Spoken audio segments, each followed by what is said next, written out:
Anchor is the easiest way to make a podcast. Anchor gives you everything you need in one place for free, which you can use right from your phone or computer. Creation tools allow you to record and edit your podcast so it sounds great. They'll distribute your podcast for you so it can be heard everywhere: Spotify, Apple Podcasts, Google Podcasts, and many more. You can easily make money from your podcast with no minimum listenership. Download the Anchor app or go to anchor.fm to get started today.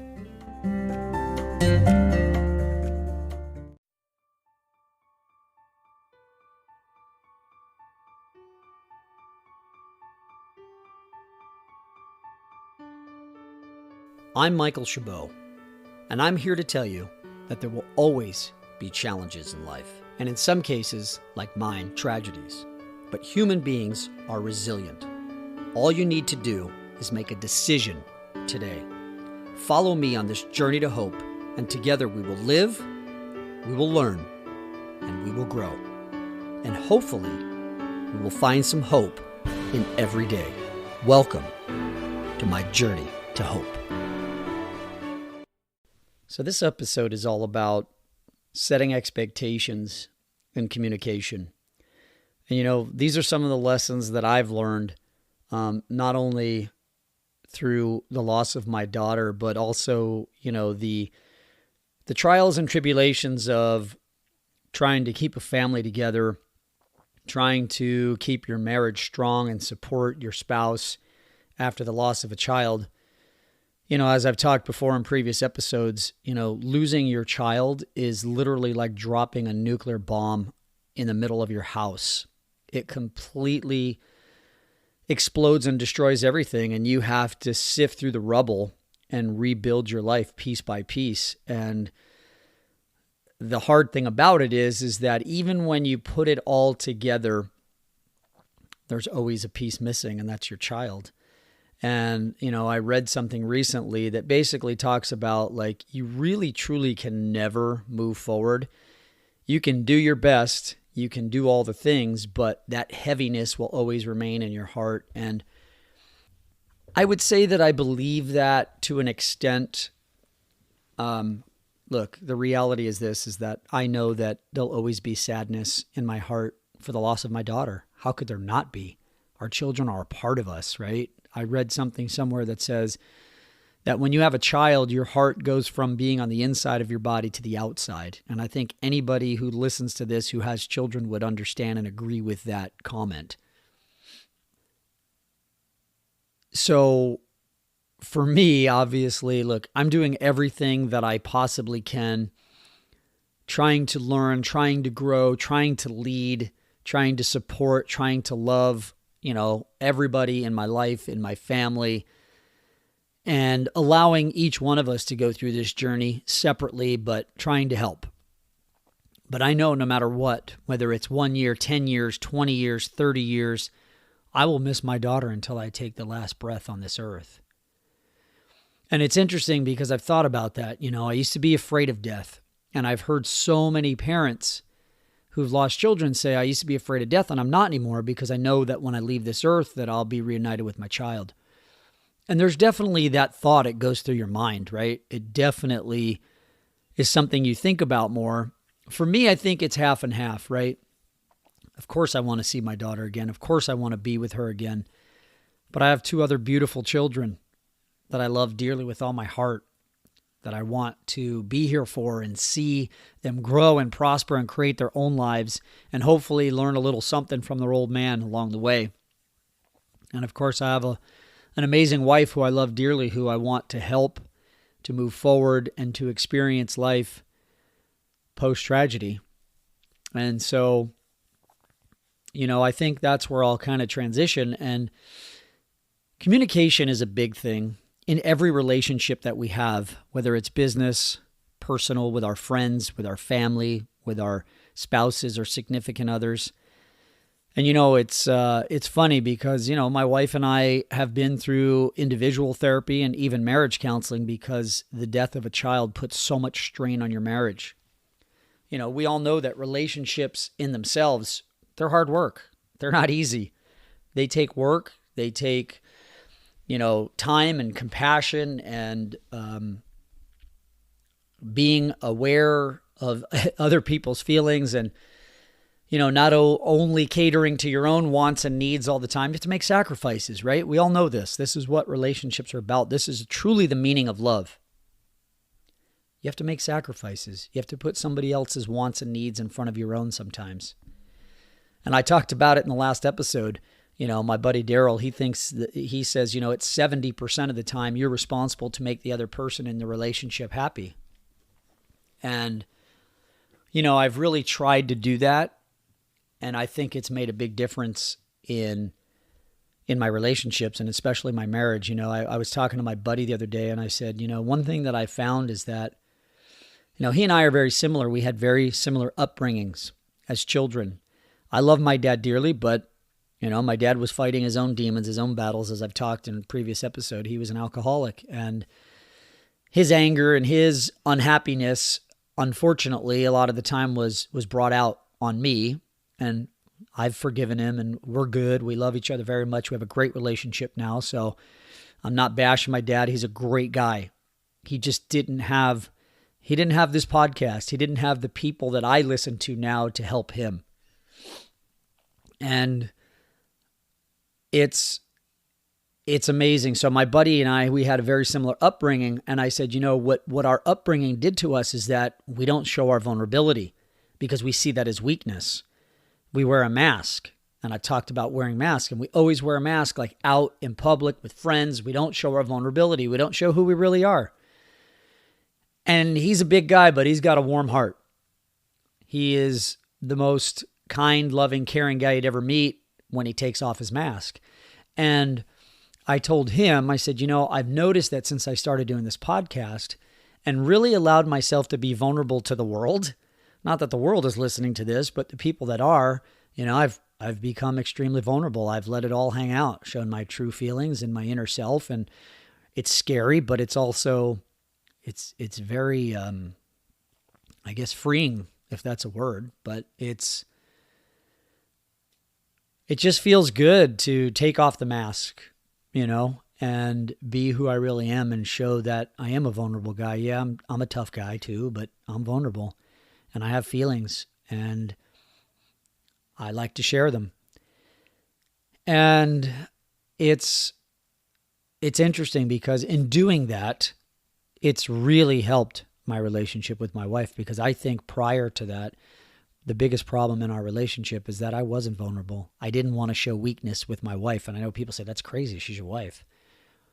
I just didn't want to. I didn't feel comfortable. I think I was afraid that if I let myself be vulnerable, I could get hurt. And I spent a lot of my life building up walls and protecting myself, and didn't really let her in. And I look back now and I realize, and as I say this and talk about it, I know that's a mistake. So what? You get hurt. Fear is what stops us from being happy. Fear is the thing that keeps us from achieving true happiness in life. And happiness in life is truly achieved by doing. I'm reading the book, came out a long time ago. It's been on my shelf for years and dusty. And you guys know I read every day now. And I'm reading the book, The Art of Happiness. It was written, by the Dalai Lama and then a gentleman who's a therapist.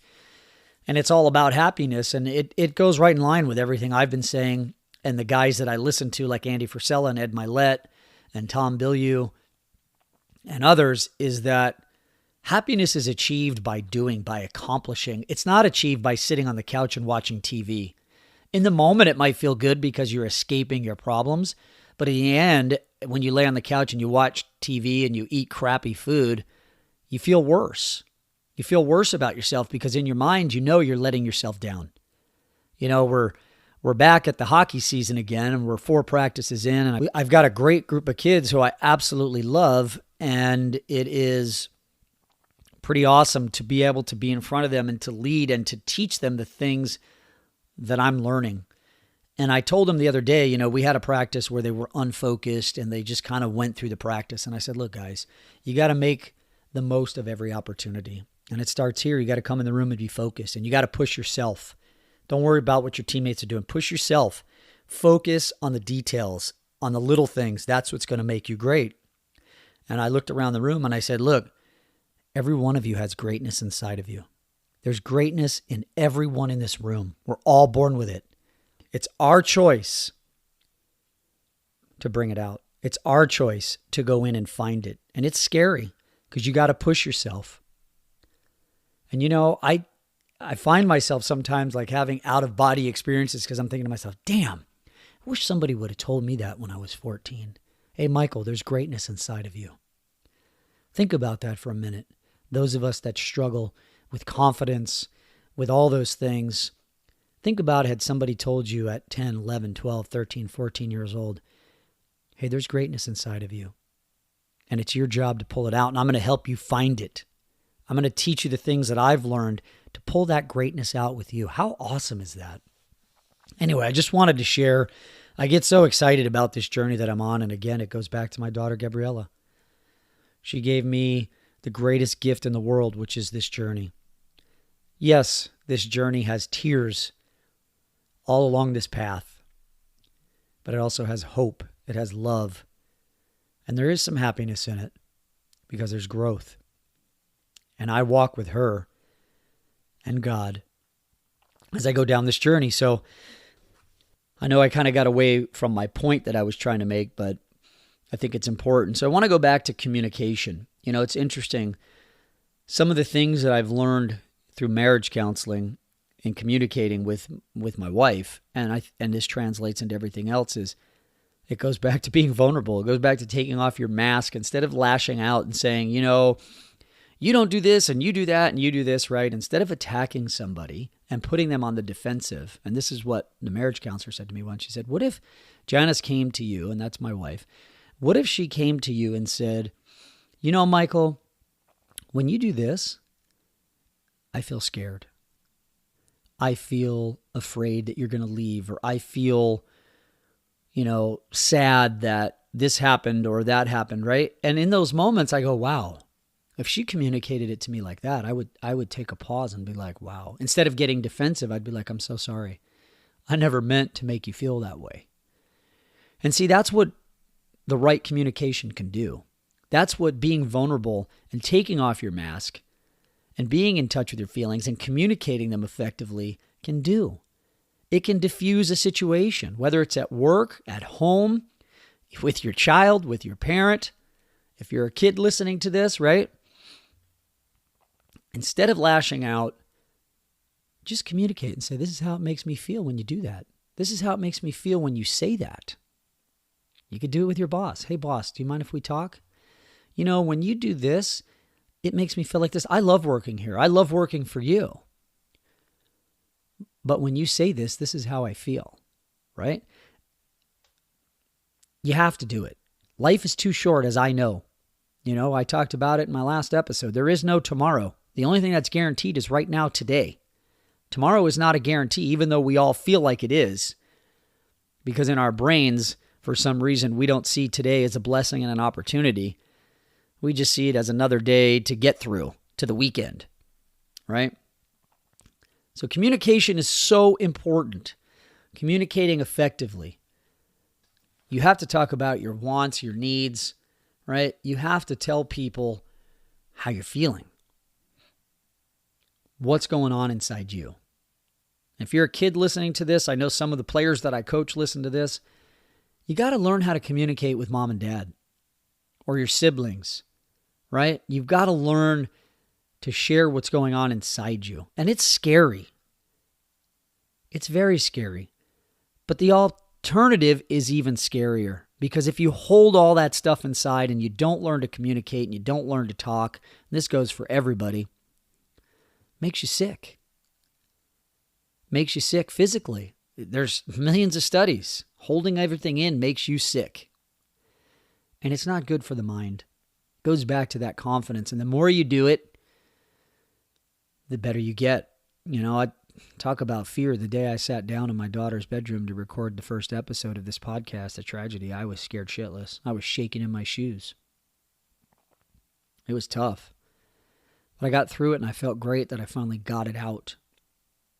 Excuse me. And, It's you got to just take a step at a time. It's one step in front of the other. My therapist and we did some visualization about taking steps and breaking it down and one step at a time. And that's really what you have to do. You got to communicate. You got to say what's in your heart.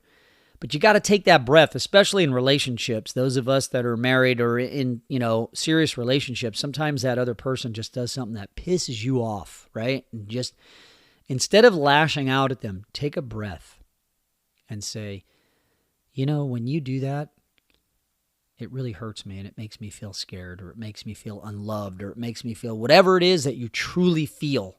And I know for some of us, Italians, Latinas, those of us with tempers,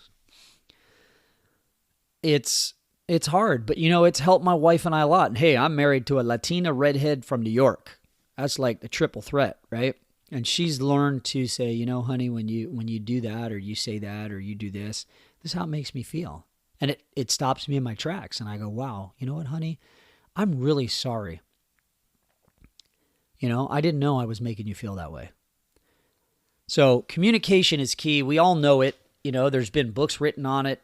We hear about it all the time, but nobody really teaches us how to communicate, what to do. It starts with taking off your mask. It starts with learning to be vulnerable. Why the hell not? Life is too damn short to go around wearing a mask and hiding from who you really are. That's what this podcast has allowed me to do.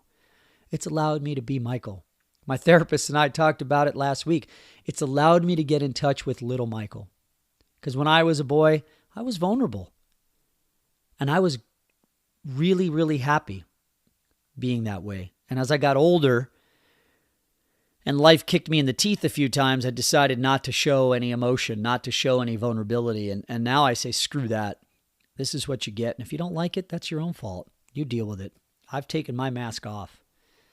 And it's interesting because, especially at the rink, a lot of parents come up to me and say, hey, I'm listening to your podcast. And I'm like, ooh, that's kind of weird because as a coach, I've been kind of guarded and protected.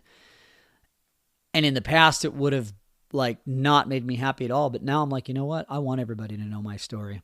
I want everybody to know my journey. I want everybody to know what's on my heart. That's important to me. It's extremely important to me for everybody to know what's on my heart. Because every day of my life is difficult. It's difficult to get out of bed and smile and, do my morning routine and kick ass every day with that pain on my heart. But I do it for a few reasons.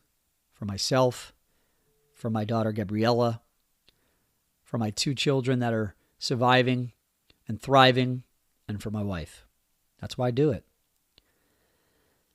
So now let's transition into setting expectations. This is something that I learned from my therapist, which I think is so important for all of us, whether it's work, with friends, with family, and most importantly, your significant other, your spouse.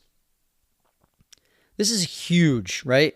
So many problems arise in life because we don't set expectations with the other person in whatever relationship we're in. We don't say to them, hey, you know what? When we go on this vacation, if it's with your spouse, significant other, whatever, this is kind of what my expectations are. I expect this, and this. What are yours? What are you expecting out of this trip? Think about that for a minute. That really diffuses a lot of things if you set expectations correctly. It changes so much. I can't tell you, right? I'll give you an example. We've been blessed to go to the Stagecoach Country Music Festival, I think, for the last 4 or 5 years in a row. And it's very crowded. It's 80,000 people. I don't like big crowds. It's because I'm a control freak. And, I was talking to my therapist about it, and I was like, man, this and that. And, my wife, God bless her, especially prior to the loss of my daughter. I mean, she's so brave. I admire her so much. Prior to my daughter's passing, nothing really bothered her. Right? She's like, yeah, whatever. She just kind of rolled with everything. And I envy that in her, because I'm such a freaking control freak. And I think, it helped so much to sit down with her and say, okay, before we go to Stagecoach, what are your expectations? How long do you plan on staying? When do you plan on going? What do you see unfolding? How do you see it happening? And then I say to her, here's my expectations. And, we can agree to say, hey, you know what? She says to me, honey, I'm going to go over at 2. All right, that's great. You know what? It's too early for me. It's too hot in the sun. I'm going to go over at like 4. So you go with, one of our friends and I'll meet you over there later. And it works. It's great. She goes, she does her thing. She has fun. I text her, hey, I'm on my way over. Where should we meet? Setting expectations is so important. If you're joining a new company, right? And with your boss, think about how great it would be to sit down with your boss and have this conversation. Hey, boss, I just, before I start, or even if it's your current boss, I was really thinking I'd like to sit down with you and make sure that we're always on the same page. What are your expectations of me and for the way I should do the job, for the way I should arrive at work? Really break it down and find out, and then say, I'm so glad you shared that with me. Can I share my expectations with you? Here are my expectations. I can tell you this. If one of the people that worked for me came to me and said, I want to sit down and talk about our expectations with each other. And they said to me, here's what I expect. Here's how I want to be treated. Here's, kind of the way I'd like to do things. I'd be pretty blown away. I would be really happy with that person. Because it's a relationship no matter what. We're all human beings. And it's relating to one another. It's communicating with one another. Right? It's so important. Setting expectations is huge. I was talking to my friend this week about it, and she was like, oh my God, that's so big, right? Like, I'll give you an example, right? So I said to her, yeah, my wife and I, we've talked about like, hey, we're going to this party. And I said to her, hey, I've got practice in the morning. I got to be up at 4:30 because I got a 5:45 a.m. practice, so I don't want to stay past midnight. And I'll say to her, but if you want to stay, honey, you can take an Uber back, or I'll Uber back and you can drive home, whatever it is. And she was like, wow, I never really thought of that. And I said, yeah, think about it. It takes the pressure off. It's like, I'm cool with you staying if you want to stay.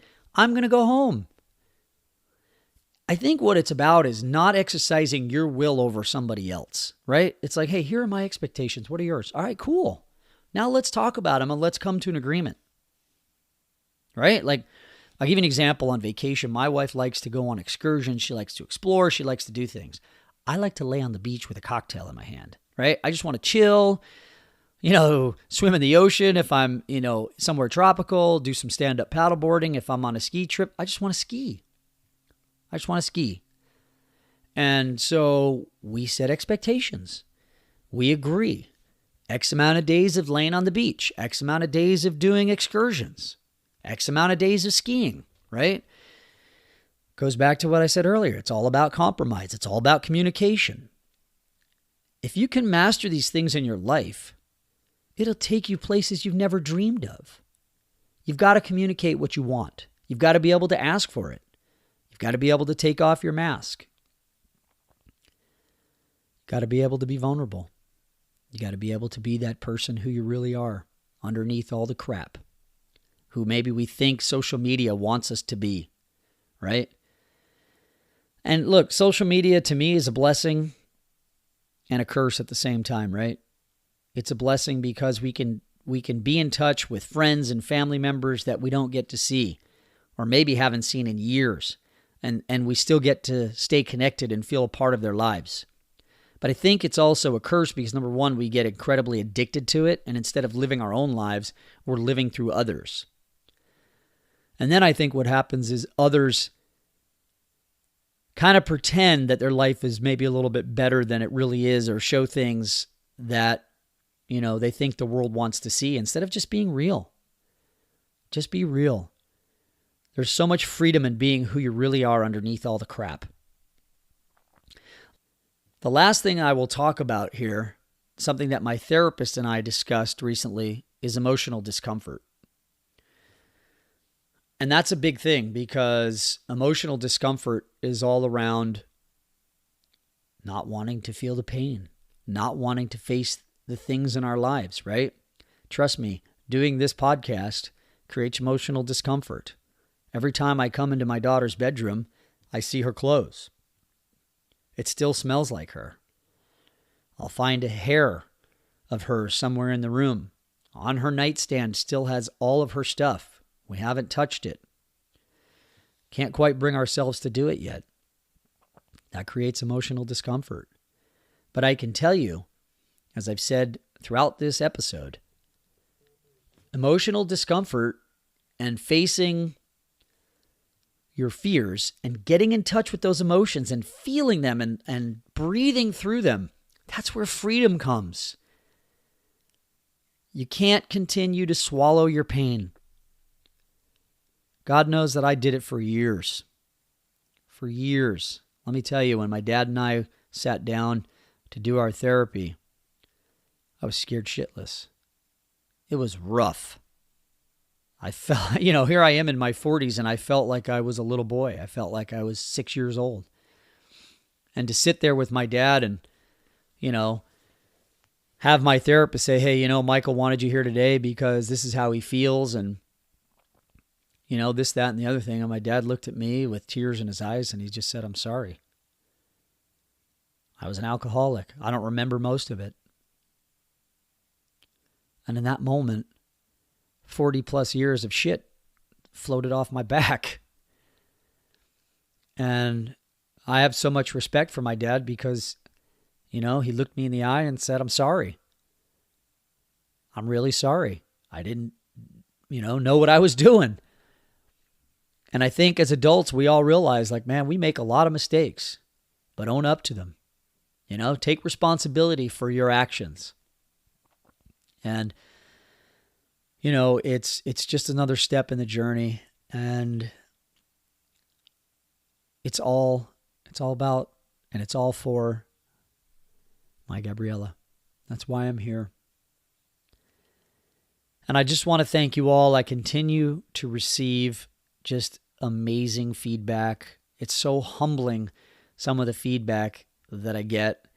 And, a friend of mine that wrote to me, he sent me a message, and I won't really talk about it because I don't want to by any way, embarrass him, but it was very heartwarming and extremely touching. He shared his experience on the day that my daughter passed, and it was amazing.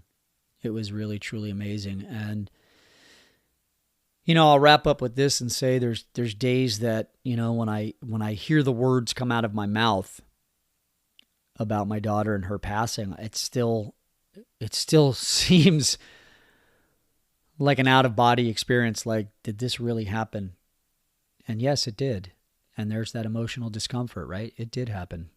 My daughter, Gabriella Chabot, passed away on February 8th, 2018 at 14 years old, 1 week from her 15th birthday. And it happened. It's real. And it sucks. It sucks. But I won't let it stop me. I won't let it take over my life. I won't let it keep me down because I know that my Gabriella wouldn't want that for me. I know that my Gabriella wanted me to be happy. And I know my baby girl wants me to be a great dad and a great husband. And that's what I am determined to do. Honor my daughter. Honor my Creator. And I just want to say that I so appreciate everybody listening. I appreciate the feedback. And I promise to keep coming to you, and I hope I can continue to give you guys some good, information to listen to. And I just appreciate you walking on this journey with me. It's great to know that you all have my back, and I really appreciate it. And to my baby girl, Gabriella, I love you so, so much, darling.